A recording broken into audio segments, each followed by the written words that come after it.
दोस्तों नमस्कार। मेरे YouTube मंच सामाजिक अध्ययन सागर में आपका स्वागत है।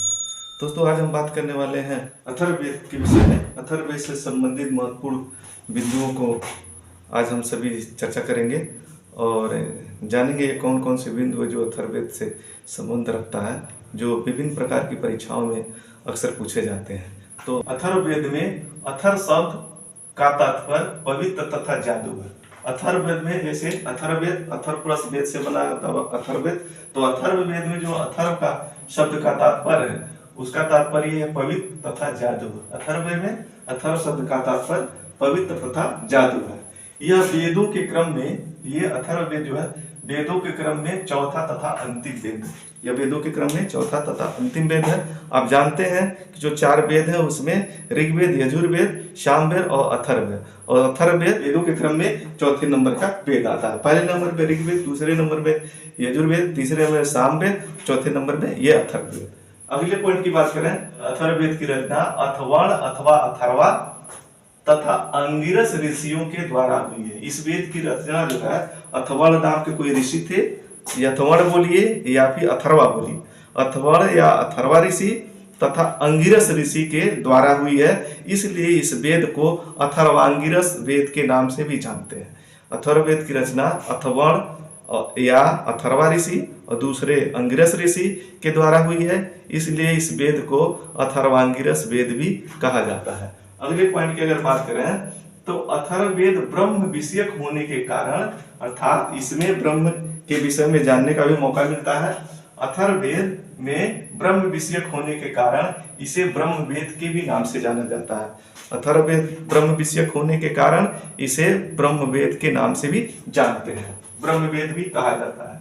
अगले पॉइंट की बात करें, इस वेद में आयुर्वेद, चिकित्सा और औषधियों आदि का वर्णन होने के कारण, इस वेद में आयुर्वेद, चिकित्सा और औषधियों का वर्णन होने के कारण इसे वैजस्य वेद भी कहा जाता है। इसे वैजस्य वेद भी कहा जाता है। अगले पॉइंट की बात करें तो इस वेद का महत्वपूर्ण सूक्त पृथ्वी सूक्त होने के कारण, इस वेद का जो अथर्ववेद है, इस वेद में सबसे महत्वपूर्ण जो सूक्त है वो पृथ्वी सूक्त है। पृथ्वी सूक्त होने के कारण इसे महिवेद भी कहा जाता है। इस वेद को महिवेद भी कहा जाता है। आप जानते हैं मही, पृथ्वी को मही भी कहा जाता है, तो इसलिए इस वेद में पृथ्वी सूक्त होने के कारण इसे महिवेद के नाम से भी जाना जाता है। इसके कई नाम हैं ये अथर्ववेद के, जैसे अथर्वांगिरस वेद, ब्रह्मवेद, वैजस्य वेद और महिवेद। तो ये 4 नाम अन्य देखने को मिलते हैं अथर्ववेद के।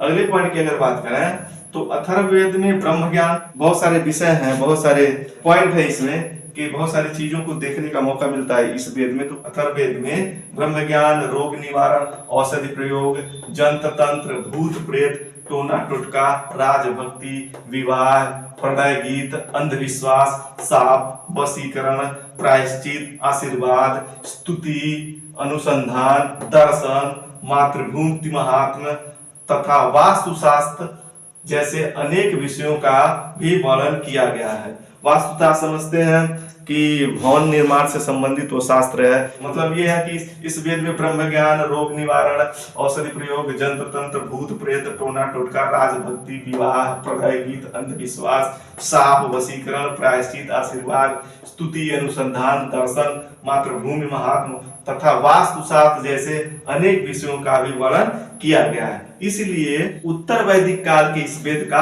अधिक महत्व है। इसलिए उत्तर वैदिक काल के इस वेद का अधिक महत्व, जैसे बहुत सारी चीजों का इसमें वर्णन किया गया है, तो इसलिए उत्तर वैदिक काल का ये जो वेद है इसलिए इसका महत्व बढ़ जाता है। अगले पॉइंट की बात करें तो अथर्ववेद के पृथ्वी सूक्त द्वारा, जो पृथ्वी सूक्त के कारण इसको महिवेद कहा गया है, अथर्ववेद की पृथ्वी सूक्त द्वारा राष्ट्रीय भावना का प्रतिपादन किया गया। इस वेद में पृथ्वी सूक्त के द्वारा राष्ट्रीय भावना का प्रतिपादन किया गया है। अगले पॉइंट की बात करें तो अथर्ववेद के मंत्रों का उच्चारण करने वाले पुरोहित को ब्रह्मा कहा गया है। अथर्ववेद के जो मंत्रों का उच्चारण करने वाला पुरोहित होता है उसको ब्रह्मा कहा गया है। अगले पॉइंट की बात करें तो अथर्ववेद कन्याओं की जन्म की निंदा करता है। एक भी ध्यान देने, इस वेद का महत्वपूर्ण पॉइंट एक तरह से ये है, अथर्ववेद कन्या जन्म की निंदा करता है। मतलब अगर किसी घर में कन्या का जन्म हो गया, पुत्री का जन्म हो गया, तो अथर्ववेद इस चीज की निंदा करता है। अगले पॉइंट, अथर्ववेद में कुल 20 कांड अथवा 20 अध्याय। अथर्ववेद में कुल 20 कांड अथवा 20 अध्याय है, जिसमें कहीं मिलता है 759 और कहीं कहीं मिलता है 730।